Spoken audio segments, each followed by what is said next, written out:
अशाच नवनवीन कथा ऐकण्यासाठी लाल बटन दाबून आमच्या चॅनलला सबस्क्राईब करा।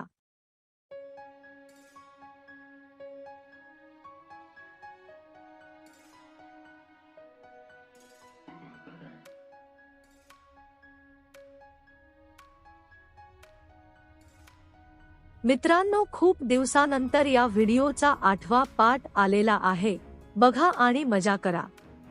कथेच्या मागील भागात आपण पाहिले की चंदाने सावकाराशी संबंध ठेवून आपल्या बापावर असलेल्या कर्जातून मुक्तता केली। इथून पुढे कर्ज माफ केल्यामुळे बाबूराव खुश होता। कर्ज माफ करून सावकारानं बाबूला चंदाच्या लग्नासाठी काही रक्कम दिली। ती बाबूने बँकेत फिक्स केली आणि नव्या जोमाने चंदासाठी स्थळ पाहायला सुरुवात केली। चंदा ऐन 20 वर्षाची झाली होती। दोघाखाली निजल्यामुळे तिच्या शरीरामध्ये बदल झाला होता। नंदासाठीही स्थळ बघणे चालू होते। गावोगाव हिंडून बाबू भेटल त्याला एखाद चांगलं स्थळ असलं तर सुचवा म्हणून सांगत होता। तशातच त्याचं नशीब फळफळलं। गोटेगावच्या गणपत गोटेच्या पोरगा दत्तू गोटेचं स्थळ चंदासाठी आलं। दत्तू जेमतेम 4थी शिकलेला, चंदानं 10वीत 3रा नंबर आणला होता, त्यामुळं गणपत गोटेंना चंदा आवडली होती। बघाबघी झाली दत्तूची आणि चंदाची, एकमेकांची पसंती झाली। एवढ्या मुसमुसल्या अंगाची चंदा पाहून दत्तूच्या तोंडाला पाणी सुटले।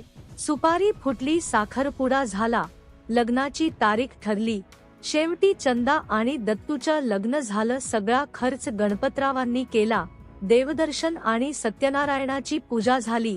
चंदा ज्या रात्रीची वाट पाहत होती ती मधुचंद्राची रात्र आली। चंदा खोलीत येऊन दत्तूची वाट बघत बसली, पण दत्तू उशिराने आला।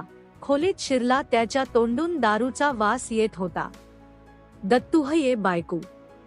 चंदानं वर पाहिलं, तिला नशेत झुलत असलेला दत्तू दिसला। चंदाला याची लग्नापूर्वी कल्पना दिलेली नव्हती। चंदा, आव धनी, तुम्ही दारू पेलासा भयम। दत्तू, त्यात काय येग, रोजच पितू, आज आपली करायची रात हाय, चल करू। चंदा, हाज नग, तुम्हाला सूद नाय धनी, आज राहू द्या, पुण्यांदा करू। चंदाला खूप दुःख झालं। ज्या रात्रीची ती आतुरतेनं वाट पाहत होती, अनेक स्वप्न तिनं रंगवली होती, कारण याआधी तिचा संबंध तिच्यापेक्षा अधिक वयाच्या माणसांशीच संबंध आला होता। तिच्या वयाच्या पोराशी आज रात्र रंगणार होती, पण दत्तूची हालत बघून तिला खूप राग येत होता। दत्तूने तिला मागून कच्चवून मिठी मारली। दत्तू, काय बायकू, दारू पेलो असलू तरी लय दम हाय आपल्यात। त्यानं चंदाला ग्रदीशी फिरवली, तोंडात तोंड घालत तिचा मुका घेऊ लागला। दारूच्या वासाने चंदाला कसनुसन झालं, पण दत्तू तिला करायचं होता। त्यानं तिचं लुगडं ओढून फेकून दिलं, चोळी तरतर फाडून फेकून दिली। तिच्या थानांवर तुटून पडला। त्याचा तोल जात होता, त्याला मध्ये मध्ये दम लागत होता। चंदा त्याला दूर ढकलत होती, पण दारूच्या नशेने त्याला बेकाबू केलं होतं। त्याला नीट उभंही राहता येईना, पण त्यानं चंदाला आवळून धरलं होतं। शेवटी सूद नसल्याने तो अंगाशी खेळून थकला। विरोधाला जुमानत नसल्यानं चंदाचा विरोधही शमला। दत्तूनं तिला खाटेवर उताणी झोपवली, तिच्या पपईमध्ये हात घातला। त्याचा हात लागताच चंदा किचाळली। चंदा, धनी धनी नग धनी, आव आज राहू द्या धनी, म्या अजून तयार नायव। दत्तू, गप येतू। चंदा पुरेशी उत्तेजित झालीच नव्हती।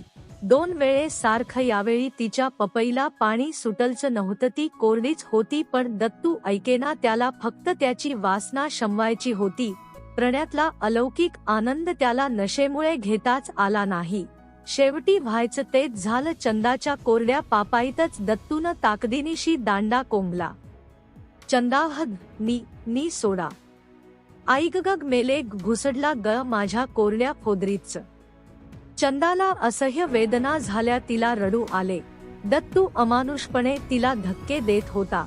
ती सगळी शक्ती एकवटून सहन करत होती।